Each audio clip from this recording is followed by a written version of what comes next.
Papo Saúde de hoje, nós vamos falar sobre um assunto muito debatido no mundo inteiro, o tabagismo, uma dependência psicológica e física causada pelo consumo de uma substância chamada de nicotina. Sobre esse assunto, nós recebemos hoje aqui no programa Papo Saúde da Unimed João Pessoa, o pneumologista Dr. Sebastião Costa. Doutor, seja bem-vindo ao nosso programa. É a sua primeira vez aqui, né, doutor? Sim. Sinta-se em casa, à vontade. Para começar o nosso papo, por que é tão importante parar de fumar a partir de agora?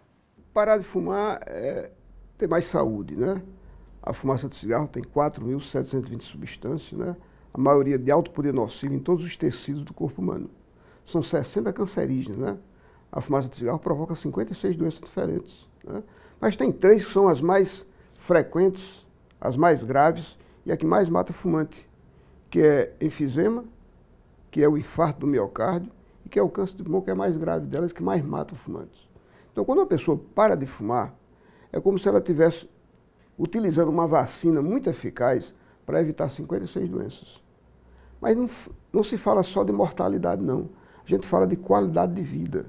As pessoas que fumam, elas têm uma qualidade de vida muito inferior à pessoa normal. Por que isso? Porque essa pessoa, mesmo sem ter enfisema, essa pessoa cansa fácil. Verdade. Essa pessoa tem um mau hálito. Essa pessoa tem os dentes amarelos. Né? Às vezes não dorme bem, inclusive. Não dorme bem, né? Inclusive, né? E outra coisa, o tabagismo hoje não é só saúde, não. Antigamente, fumar era uma coisa elegante e charmosa. Hoje, fumar é um ato nocivo e prejudicial à saúde. Está na cabeça da sociedade. Houve uma reversão de mentalidade na sociedade brasileira, no sentido de que o cigarro hoje é a coisa mais maléfica que existe para a saúde de uma pessoa, né? Antigamente, eu falei para você que fumar era uma coisa elegante e charmosa. Hoje, ninguém quer ficar perto de um fumante. Não é da fumaça dele, só da fumaça dele, não. É dele próprio.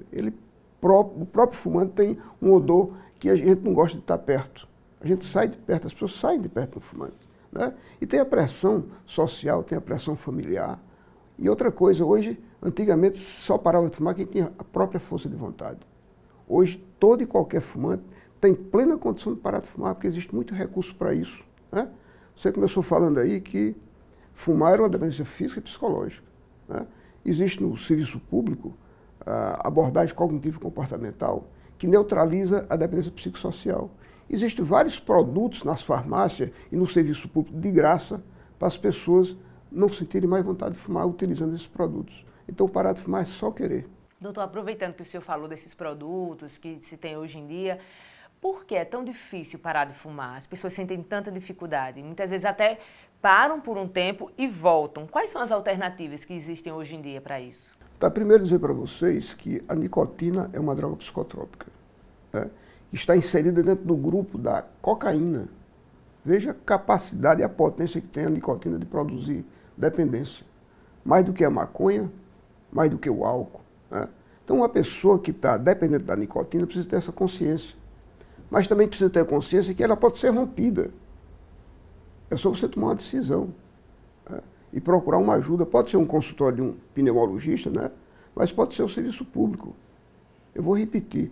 Hoje, todas as pessoas que fumam e querem parar de fumar, existem várias alternativas para isso. É só tomar a decisão e procurar um serviço.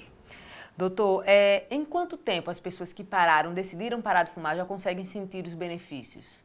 Aí, em primeiro lugar, 2 horas depois que parou de fumar, não tem mais nicotina circulando, né? A respiração começa a melhorar, aquelas substâncias que mais provocam nocividade no organismo começam a desaparecer depois de 1 mês, né?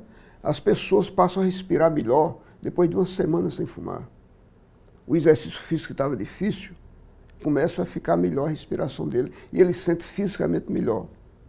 Parar de fumar é melhorar uma qualidade de vida que não existia antes, né? E outra coisa, aquele mau cheiro vai desaparecer do corpo dele, o mau hálito vai desaparecer, né? Se os dedos começaram a amarelar, se você fizer um tratamento adequado, começa a voltar ao que era normal antes, né? O pior de se fumar é parar com atraso. E o que é parar com atraso? Os sintomas do tabagismo começam a ocorrer depois de 10 anos de tabagismo, né? Começa o pigarro, começa a tosse, começa o cansaço fácil. E esse cansaço fácil, ele desaparece totalmente depois de 4 semanas sem fumar. Então, quem quiser ter qualidade de vida melhorada, é só parar de fumar. E é possível? É possível, sim, muito fácil hoje, né?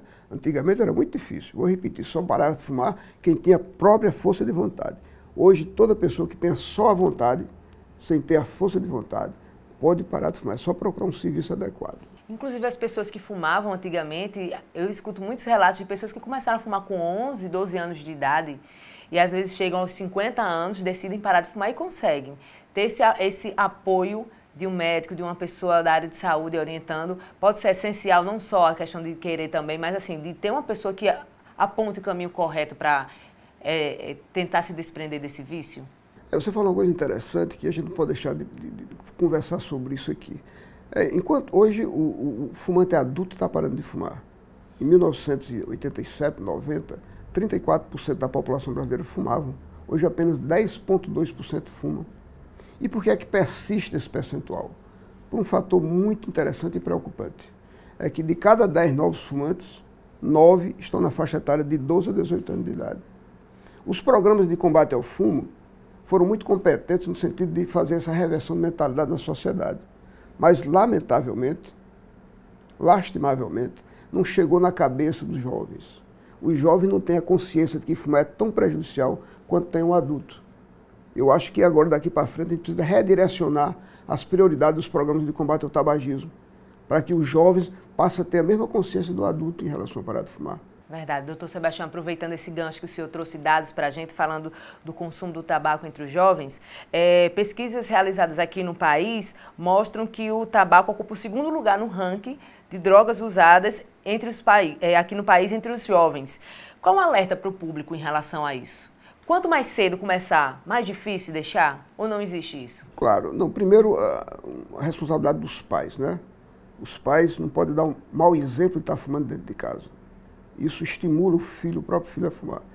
E fumar, enquanto sendo uma dependência física e psicológica, ela é uma porta de entrada para outras drogas, né? Os pais precisam dessa consciência, né? E uma coisa muito importante dessa história toda é que quanto mais os jovens fumam, né, mais se associa isso ao álcool. Há uma relação muito estreita entre o álcool e o cigarro. E o que está ocorrendo agora no Brasil, nos Estados Unidos principalmente, mas no Brasil, é que está surgindo o cigarro eletrônico, que está sendo muito atrativo para os jovens. Inclusive tem virado até moda, eu já vi alguns pendurando num colazinho, como se fosse um acessório.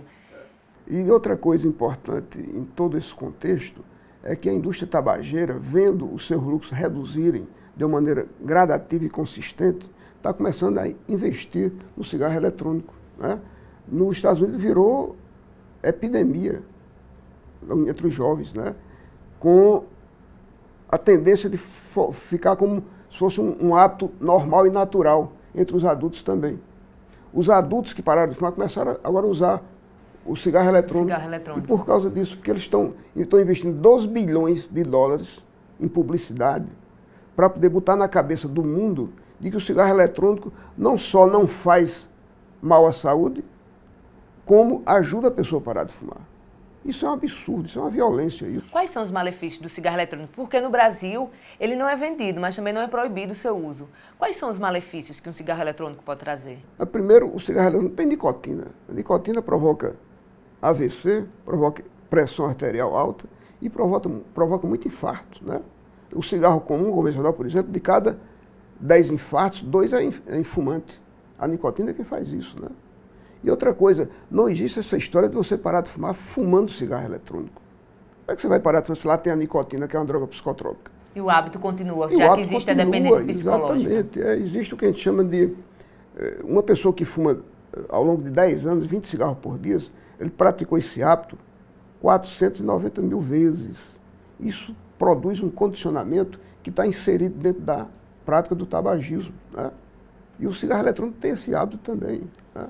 Então, não se engane, existe lá, além da nicotina, existe substância cancerígena, as nitrosaminas, que são substâncias altamente cancerígenas, né? Existe substância como formaldeído, aldeído, amônia, que produzem bronquite crônica e enfisema pulmonar. Então, não existe essa história. Isso é mentira da indústria tabageira para não perder a lucratividade que ele tinha. Fica inventando as coisas sem existir um respaldo científico adequado.